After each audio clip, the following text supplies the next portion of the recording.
بسم اللہ الرحمن الرحیم۔ خدمت والدین پر حصول برکت۔ حضرت طاؤس رحمۃ اللہ علیہ نے فرمایا کہ ایک شخص کے 4 بیٹے تھے، وہ بیمار ہو گیا۔ ان میں سے ایک نے اپنے 3 بھائیوں سے کہا، اگر تم کو باپ کی میراث سے کچھ نہ ملے گا تو تم تیمارداری کرو، ورنہ میں اس شرط پر تیمارداری کرتا ہوں کہ میراث میں سے کچھ نہ لوں گا۔ وہ اس پر راضی ہو گئے کہ تو ہی اس شرط پر تیمارداری کر، ہم نہیں کرتے۔ اس نے خوب خدمت کی، لیکن باپ کا انتقال ہو گیا اور شرط کے موافق اس نے کچھ نہ لیا۔ رات کو خواب میں دیکھا کہ کوئی شخص کہتا ہے کہ فلاں جگہ 100 دینار گڑے ہوئے ہیں، وہ تو لے لے۔ اس نے خواب ہی میں دریافت کیا کہ ان میں برکت بھی ہوگی۔ اس نے کہا کہ ان میں برکت نہیں ہے۔ صبح کو بیوی سے خواب کا ذکر کیا تو اس نے ان کو نکالنے کا اصرار کیا، لیکن وہ نہ مانا۔ پھر دوسرے دن خواب دیکھا کہ فلاں جگہ 10 دینار گڑے ہوئے ہیں، نکال لو۔ اس نے خواب میں سوال کیا کہ ان میں برکت بھی ہوگی۔ اس نے کہا کہ برکت نہیں ہوگی۔ اس نے صبح بیوی سے ذکر کیا، بیوی نے پھر اصرار کیا مگر وہ نہ مانا۔ تیسرے دن پھر خواب دیکھا کہ کوئی شخص کہتا ہے کہ فلاں جگہ جا، وہاں تجھے 1 دینار ملے گا، وہ لے لے۔ اس نے پھر برکت کا سوال کیا۔ اس شخص نے کہا، ہاں اس میں برکت ہے۔ یہ جا کر وہ دینار لے آیا اور بازار میں جا کر اس سے 2 مچھلیاں خریدیں، جن میں سے ہر ایک کے اندر سے ایک ایسا موتی نکلا جس قسم کا عمر بھر بھی کسی نے نہیں دیکھا تھا، اور بادشاہ وقت نے ان دونوں کو بہت اصرار سے 90 خچروں کے بوجھ کے بقدر سونے سے خریدا۔ تو والدین کی خدمت پر خدا بھی ملتا ہے، اللہ جل جلالہ دنیا بھی بناتے ہیں۔ یعنی کیونکہ جیسے پہلے پڑھا گیا ہے کہ اللہ کی رضا، باپ کی رضا میں اللہ کی رضا ہے، اور ماں کے قدموں میں جنت ہے، باپ جنت کا دروازہ ہے۔ تو خدمت سے آخرت بھی بنتی ہے، دنیا بھی بنتی ہے، اور چیزوں میں برکت آ جاتی ہے، جیسے کہ ابھی یہ واقعہ پڑھا گیا ہے۔ برکت ہوتی ہے کہ تھوڑی چیز زیادہ ہو جائے، کبھی ایسا ہوتا ہے، اور کبھی ایسا ہوتا ہے کہ تھوڑی سی چیز سے کام زیادہ بن جائے۔ چیز کا وجود اتنا ہی رہتا ہے لیکن انسان کا کام بن جاتا ہے۔ کبھی برکت آتی ہے تو ایسا ہوتا ہے کہ تھوڑی چیز زیادہ ہو جاتی ہے۔ مثلاً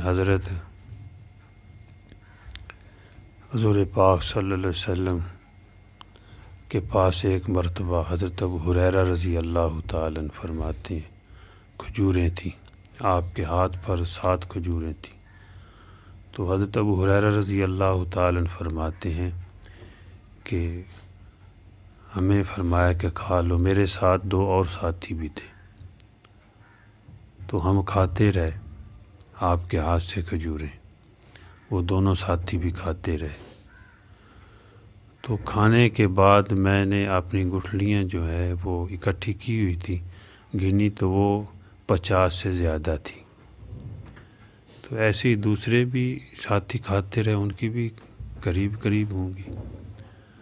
تو یہ ہے کہ چیز تھوڑی سی ہے، اللہ پاک نے اس کی مقدار کو بڑھا دیا، اب کھا رہے ہیں، وہ ختم نہیں ہو رہی۔ اور فرماتے ہیں کھجوریں جو ہے وہ 7 کی 7 ہی حضور صلی اللہ علیہ وسلم کے یاد پر تھی، اور ہم نے اتنی کھجوریں کھا بھی لی۔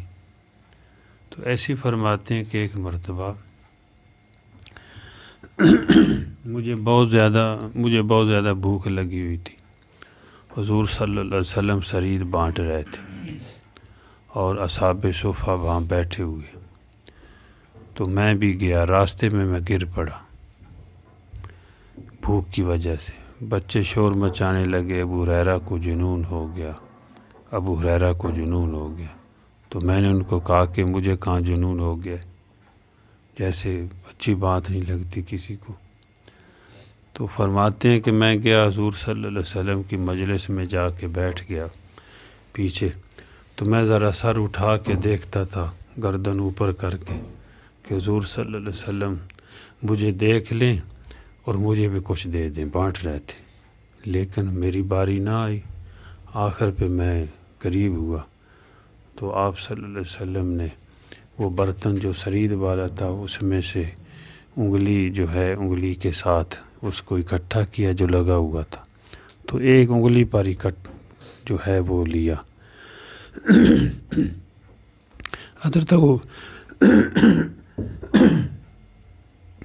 حضرت ابو ہریرہ رضی اللہ تعالیٰ عنہ کو فرمایا وہ جو انگلی پہ سرید تھوڑا سا تھا، لے ابو ہریرہ اللہ کا نام لے کر کھا لے۔ تو حضرت ابو ہریرہ رضی اللہ تعالیٰ عنہ فرماتی ہیں کہ میں نے وہ اللہ کا نام لے کر کھایا تو میرا پیٹ بھر گیا۔ کبھی اللہ جل جلالہ تھوڑی چیز سے کام بنا دیتے ہیں، کبھی مقدار کو جو چیز کی مقدار ہے اس کو بھی بڑھا دیتے ہیں، تو یہ برکت ہے۔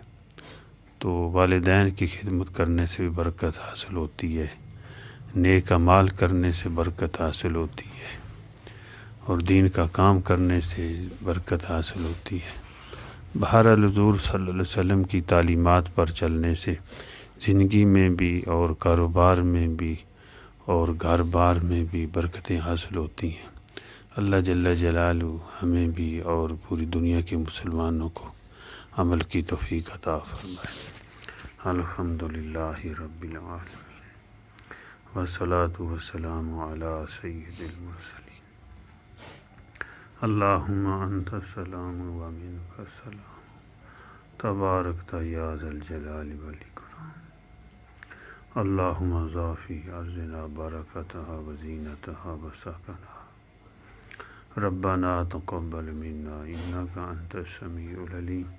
صلی اللہ تعالی علی خیر خلقہ محمد وعلی آلہ واصحابہ وآل بیتہ اجمعین برحمتک یا ارحم الراحمین، آمین۔